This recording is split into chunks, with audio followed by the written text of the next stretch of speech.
अध्याय 13 के प्रश्नावली 13.1 का पहला प्रश्न है, चक्रवृद्धि ब्याज ज्ञात कीजिए। इसके अंदर कुछ प्रश्न दिए हुए हैं, तो पहला प्रश्न देख लेते हैं। तो पहला प्रश्न में है 4000 पर 2 वर्ष के लिए 5% वार्षिक ब्याज की दर से। इसे हल करते हैं। तो जो जो पहले दिया है ना उसको लिख लेते हैं। तो यहाँ पे दिया हुआ है, मूलधन दिया हुआ है, इसे हम P से दर्शाते हैं। मूलधन को P से दर्शाया जाता है, आप P बस भी लिख सकते हैं। और 4000 रुपया दिया है मूलधन। समय को T से दर्शाया जाता है या तो N से दर्शाया जाता है।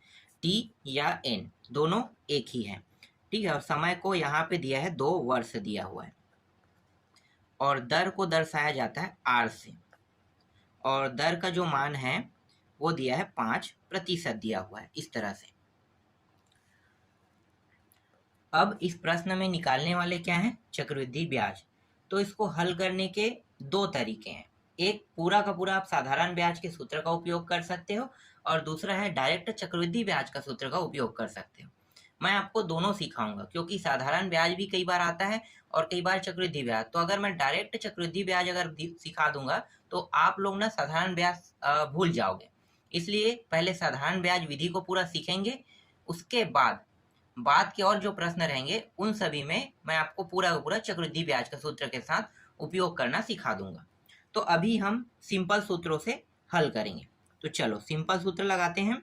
तो यहाँ पे लगाने वाले हैं साधारण ब्याज का सूत्र। सूत्र पहले देख लो। साधारण ब्याज, इसका सूत्र क्या होता है? P गुणित R गुणित T, ठीक है, यही है P/R/T, देख लो। और यहाँ पे नीचे में 100 रहता है, ये सूत्र है। इस सूत्र में क्या करेंगे? मानों को रखेंगे। तो सबसे पहले हम क्या करने वाले हैं? यहाँ पे देखो, वर्ष कितने वर्ष के लिए का है गणना करने के लिए? 2 वर्षों के।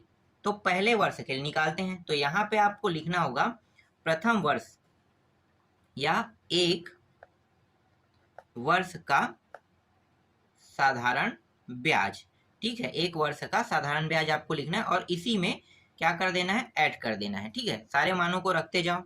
तो साधारण ब्याज, यहाँ पे P का मान देखो कहाँ कितना है? 4000। तो ये 4000 P का मान है। R का मान देखो 5%, और T का मान यहाँ पे 2 दिया है, लेकिन आपको 2 नहीं लेना है, क्योंकि मैंने यहाँ पे क्या लिखा है? 1 वर्ष का गणना कर रहे हैं ना, तो 1 लिखना है, ठीक है। कितना लिखना है? 1। और नीचे में कितना है? 100 है। यहाँ पे देखो ऊपर में 2 शून्य, यहाँ भी 2 शून्य काट देते हैं, कट गया। अब इन दोनों को गुणा कर देते हैं। बचा कितना है? यहाँ पे 40 बचा है, और 5, 1 का कोई तो रोल रहता नहीं है, तो 1 को लिखेंगे नहीं। तो यहाँ पे 40 गुणित 5 करेंगे तो कितना हो जाएगा? 4 पंचे 20, मतलब 200। तो 1 वर्ष का साधारण ब्याज प्राप्त हो गया 200। अब मिश्र धन निकाल लेते हैं, ठीक है। मिश्र धन, तो 1 वर्ष का यहाँ पे लिख लो, 1 वर्ष का मिश्र धन को मैं शॉर्टकट में लिख रहा हूँ। मिश्र धन बराबर मूलधन प्लस, और क्या है? साधारण ब्याज जो निकाले ना, यही साधारण ब्याज को इसमें ऐड करना पड़ता है। देख लो, मूलधन कितना है? 4000, और साधारण ब्याज कितना प्राप्त हुआ? 200। दोनों को जोड़ेंगे कितना प्राप्त होगा? 4200 रुपया, ठीक है। यहाँ पे 4200 रुपया आ गया 1 वर्ष का मिश्र धन। अब दूसरे वर्ष के लिए निकालते हैं साधारण ब्याज। दूसरे वर्ष का साधारण ब्याज कैसे निकालते हैं? तो अब जो मूलधन रहेगा ना, अब ये मूलधन बन जाएगा। क्या बन जाएगा? ये वाला मूलधन, ठीक है। समझना अच्छे से। तो मैं यहाँ पे मूलधन में लिखूंगा 4200 को लिखूंगा, प्लस समय जो है 5 का 5 रहेगा, और ये जो वर्ष है ना, 1 वर्ष का मैंने पहले ही गणना कर लिया है। अब 1 वर्ष और बचा है, उसका भी गणना कर रहा हूँ, तो 1 यहाँ पे फिर लिखूंगा, 2 नहीं लिखूंगा, ठीक है। यहाँ पे मैंने 2 लिख दिया, तो ये मत समझना कि यहाँ भी आप लोग यहाँ मतलब 2 आएगा, 2 नहीं 1 आएगा, क्योंकि हम 1 वर्ष का गणना कर रहे हैं। मतलब हर साल उसे ब्याज कितना मिल रहा है, बस इसकी गणना कर रहे हैं। तो 1 साल, पहले साल में उसे ब्याज 200 रुपया मिला। अब इस साल उसे कितना ब्याज मिलेगा, क्योंकि 200 भी प्लस होगा ना, अगले साल ब्याज बनाने के लिए जो ब्याज मिला है वो भी आपके अकाउंट में है, तो उसको भी प्लस करेंगे। तो इसके लिए क्या करेंगे, इस तरह से आपको हल करना है। देखो नीचे में क्या है, 100, यहाँ पे 2 शून्य, यहाँ पे 2 शून्य कट गया, ये प्लस नहीं है, ये गुणा है। अब गुणा कर दो, तो 5 दूनी 10, एक हासिल आया, 5 चौक 20 और 21, तो 210 रुपये यहाँ पे प्राप्त हुआ। ठीक है, 210 रुपये प्राप्त हुआ।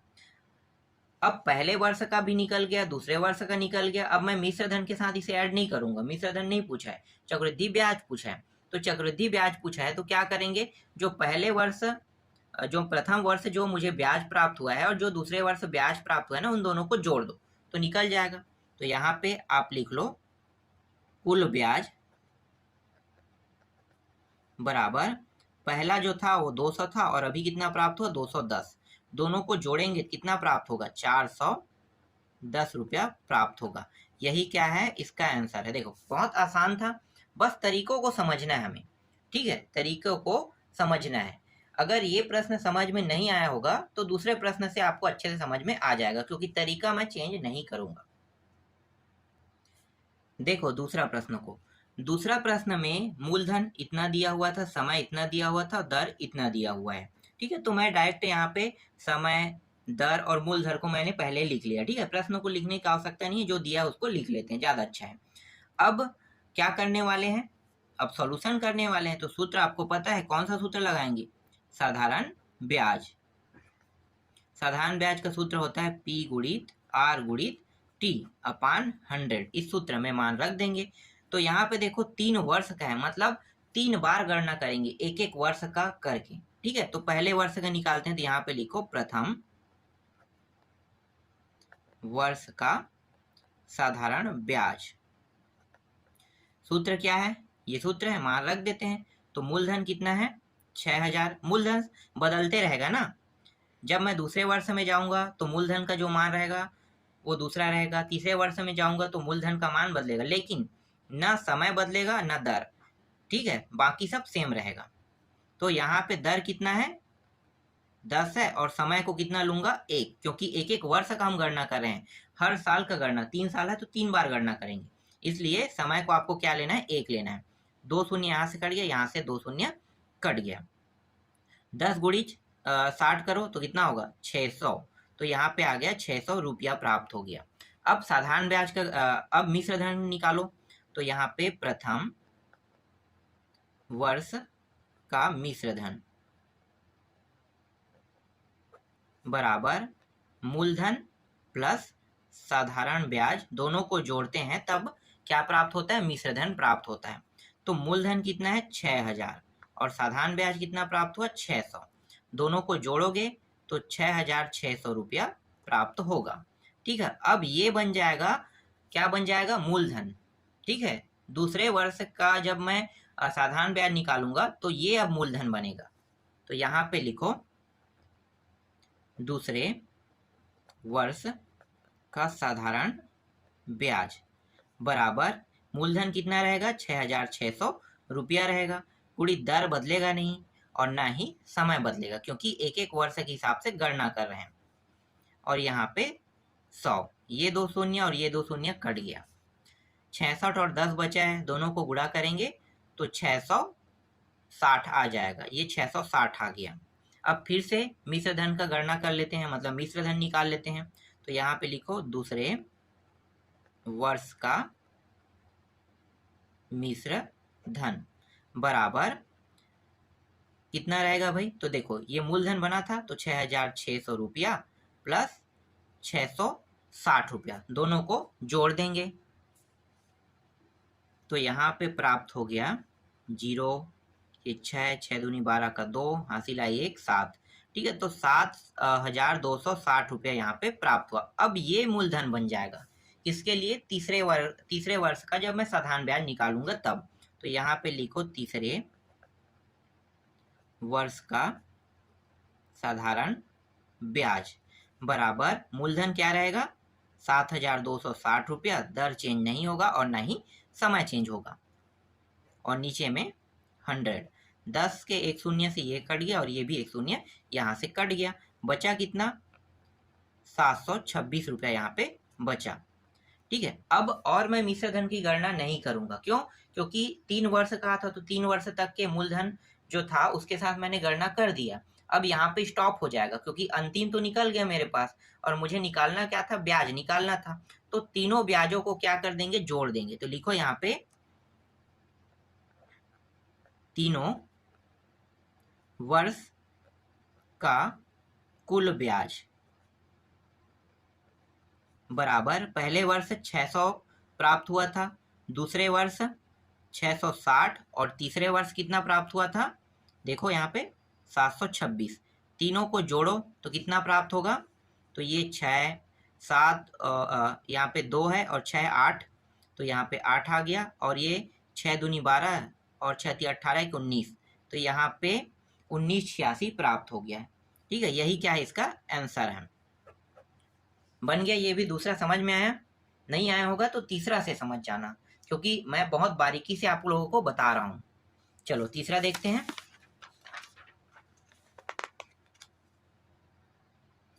देखो तीसरा में P बराबर दिया है 6550 रुपया, मतलब 6250 रुपया। समय 2 वर्ष और दर जो है 8% यहाँ पे दिया हुआ है।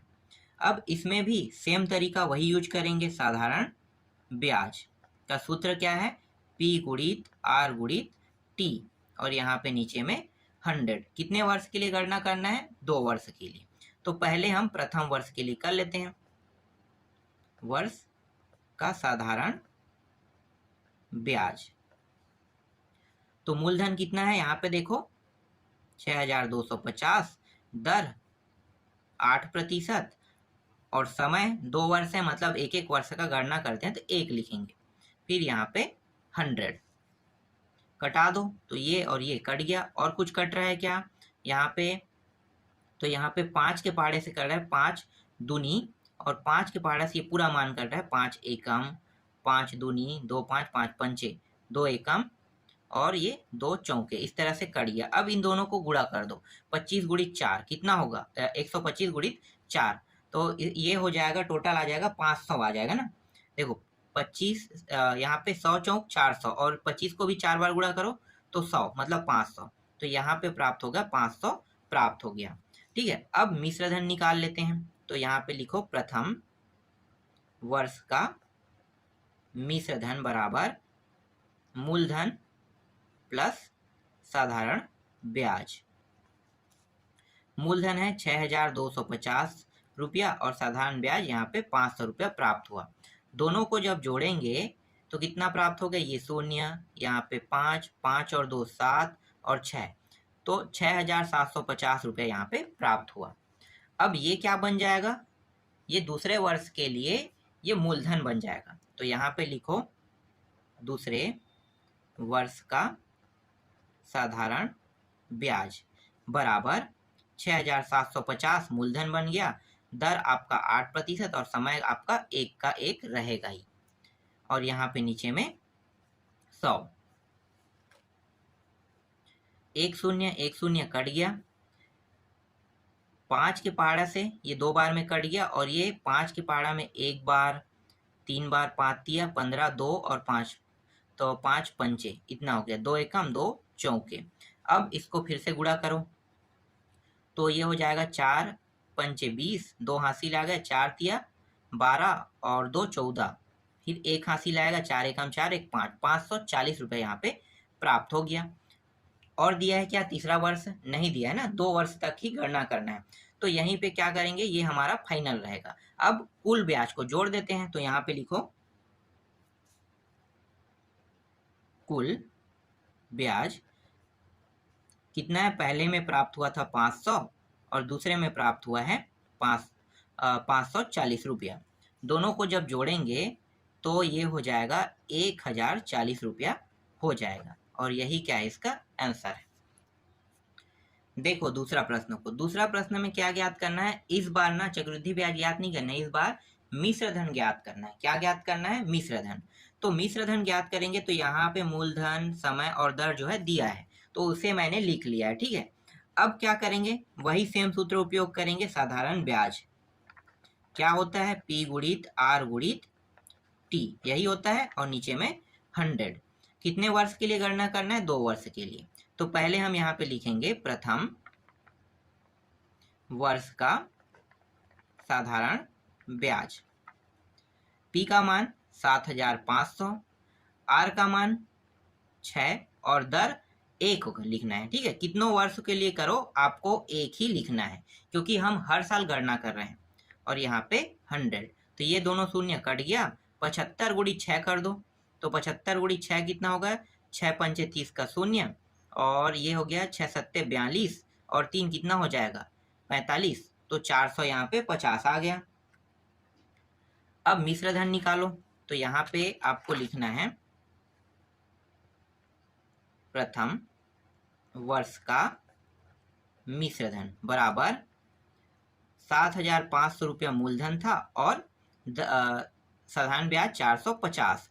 दोनों को जोड़ेंगे तो कितना निकलेगा, तो ये 0, ये 5 और ये 5 4 9 और ये 7, तो 7950 रुपया प्रथम वर्ष का साधारण ब्याज प्राप्त हुआ, मिश्र धन प्राप्त हुआ। ठीक है, अब ये बन जाएगा दूसरे वर्ष के लिए मूलधन। तो यहाँ पे लिखते हैं अब दूसरे वर्ष का साधारण ब्याज बराबर मूलधन कितना है, 7950, यही है। 1 मिनट में देख लेता हूँ। ठीक है, 7950, दर वही रहेगा, दर तो चेंज नहीं होगा 6, और समय को भी 1 रखते हैं, और नीचे कितना रहेगा 100, ये भी चेंज नहीं होगा। ठीक है, यहाँ पे 1 शून्य कट गया। 5 के पहाड़ा 2 बार पढ़ते हैं तो ये ऊपर का मान कट जाएगा, क्योंकि 5 से कट रहा है। 5 एकम 2 और 9, 5 पंचे 4 और 5, 5 निया, इस तरह से 2 एकम 2 तिया, ये कट गया। अब इन दोनों को गुणा करो, तो 9 दूनी 18, 9 तिया 27 का 7 हासिल आया, मतलब बचा है जो, यहाँ पे आ जाएगा 2, और 5 तिया 15 और 2 17 का 7 हासिल आई 1, 3 एकम 3 और 1 4, 400 यहाँ पे 77 प्राप्त हो रहा है। ठीक है, दूसरे वर्ष का क्या, साधारण ब्याज। लेकिन इस प्रश्न में मिश्र धन निकालने के लिए कहा है, तो क्या करेंगे, मिश्र धन निकाल लेते हैं। तो यहाँ पे लिखो दूसरे वर्ष का मिश्र धन, या मिश्र धन बस लिख लो, क्योंकि ये फाइनल है हमारा आंसर ना। तो मिश्र धन क्या करेंगे, मूलधन, तो ये क्या बना था, मूलधन बना था ना, तो 7950 रुपये, और ब्याज कितना है 477, दोनों को जोड़ देंगे तो ये हमारा मिश्र धन निकल जाएगा। तो यहाँ पे 7 आया, ये 7 5 12 का 2 हासिल आई 1, 5 10 4 14 लिखो, 14 का 4 हासिल आई 1, और ये 8, तो यहाँ पे प्राप्त हो गया 8427 रुपया प्राप्त हुआ मिश्र धन। ठीक है, इस प्रश्न में क्या ज्ञात करने के लिए कहा था, मिश्र धन, तो यही है मिश्र धन। चलो आगे देखो।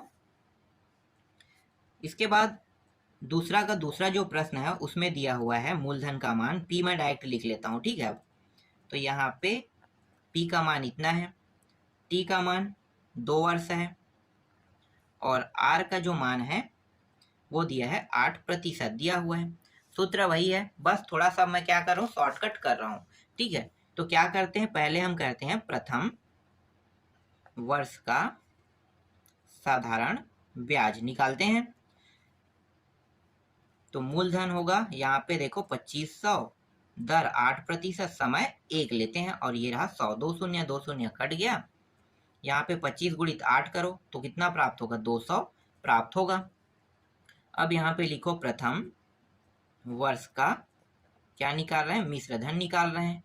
तो मूलधन जो है वो 2500 है, और साधारण ब्याज 200 है, दोनों को जोड़ देते हैं तो ये 25 2 2700 हो जाएगा, 2700 रुपया। अब ये क्या बन जाएगा, मूलधन बन जाएगा। तो यहाँ पे लिखो दूसरे वर्ष का साधारण ब्याज बराबर 2700 गुणित 8 गुणित 1, और यहाँ पे 100, ये दोनों कट गया। 27 गुणित 8 कर दो, तो 27 गुणित 8 करने पर आएगा ये 8 सत्ते कितना होता है 56, तो 56 का 6 5 हासिल, 8 दूनी 16, और 16 और 5 कितना होगा 21, तो ये हो जाएगा 216 हो जाएगा। अब मिश्र धन निकाल लेते हैं। क्या होता है मिश्र धन? मूलधन प्लस साधारण ब्याज। तो ये मूलधन रहेगा 2700 और ये 216 इसका साधारण ब्याज है। दोनों को जोड़ते हैं तो 6, 1, 7, 2, 9 और 2। तो इसमें आंसर कितना प्राप्त हो गया? इसमें आंसर प्राप्त हो गया 2916 यहाँ पे प्राप्त हो गया। यही क्या है? इसका आंसर है। देखो तीसरा प्रश्न को। तीसरा प्रश्न में मूलधन दिया है 5120 रुपया, टी मतलब समय दिया है 2 वर्ष और आर दिया है 12 सही 1/2 दिया है। इसे हम और कैसे लिख सकते हैं? 12 दूनी 24, 24 और 1 25, तो 25/2 इस तरह से भी इसे लिख लेते हैं। अब वही सेम तरीका यूज करेंगे। अब यहाँ पे इस तरह से बटा में दिया है, हो सकता है आप लोगों के लिए कठिन हो सकता है, इसलिए मैं इसको भी बता देता हूँ। फिलहाल मैं इसे होमवर्क के लिए आपको देना चाहता था, लेकिन हल कर लेते हैं। अब शॉर्टकट में करेंगे, बहुत ज़्यादा ना लॉन्ग कट नहीं करेंगे। तो यहाँ पे लिखो प्रथम, ठीक है, वर्ष, प्रथम वर्ष का इसी तरह से शॉर्टकट कर लेते हैं, कंजट नहीं करेंगे। 5120 और दर कितना दिया है भाई? यहाँ पे 25 और बटे नीचे में 2 और 1। इसको पूरा इस तरह से लाइन करो और नीचे में यहाँ पे 100 लिख लो, ठीक है। 2 क्या है? यहाँ पे 2 जो है वो नीचे में आ गया, बस यही अंतर है, बाकी सब सेम रहता है। ये दोनों कट गया। फिर 5 दूनी 5 पंचे, 2 के पहाड़ा से काटते हैं तो देखो 2 दूनी और 1 और 2 पंचे, फिर 2 छक्के, फिर 2 से ये भी कट रहा है, 2 एकम 2 दूनी और 2 अट्ठे, बचा कितना? 128 और 5 बचा है। दोनों को गुणा कर दो तो ये हो जाएगा 8 पंचे 40 का शून्य, 4 हासिल, 5 दूनी 10 और 4 14 और 5 एकम 5 और 1 6, 600 यहाँ पे 40 रुपया आ गया। क्या करेंगे? मिश्र धन निकालेंगे प्रथम वर्ष का, तो मैं डायरेक्ट निकाल देता हूँ। ये जो 5120 रुपया इसके साथ हम क्या करेंगे? इसको जोड़ देंगे तो क्या निकल जाएगा? मिश्र धन निकल जाएगा, ठीक है। आगे में लिखना है आपको प्रथम वर्ष का मिश्र धन, इतना प्राप्त होगा। देखो ये 0, ये 6, 6 1 7 और ये 5, तो ये प्राप्त हो गया। अब ये क्या बनेगा? ये दूसरे वर्ष के लिए यहाँ पे लिखो, दूसरे वर्ष का साधारण ब्याज बनेगा, दूसरे वर्ष का मूलधन बनेगा। तो 5760 रुपया गुणित 25/2 गुणित 1 और नीचे में 100, इस तरह से। ये कट गया, 5 दूनी और 5 पंचे ये भी कट गया। 2 के पहाड़ा में देखो ये कट रहा है, तो 2 दूनी और 2 अट्ठे 16, 1 और 6 2 अट्ठे फिर 16, फिर 2 के पहाड़ा में इसे घटाओ तो 2 एकम 2 दूनी 2 चौके 2 चौके 144, 144 गुणित 5 कर दो तो कितना होगा? 5 चौक 20 का शून्य, हासिल आई 2, 5 चौक 20 और 2 22, फिर 2 हासिल, 5 एकम 5 और 2 7। तो इस तरह से 720 प्राप्त हो गया। और इस प्रश्न में क्या निकालना था? मिश्र धन ना, तो मिश्र धन निकाल लो। तो 1 सेकेंड, मिश्र धन बराबर मूलधन ये रहेगा 5760 रुपया प्लस 720 रुपया, दोनों को जोड़ देते हैं, 0 और ये 8, 7 7 14 का 4, हासिल आई 1 6, तो 6480 रुपया यहाँ पे मिश्र धन प्राप्त हो रहा है। यही क्या है? इसका आंसर है। बाकी जो प्रश्न बचा है उसको मैं आपको नेक्स्ट वीडियो में बताऊंगा।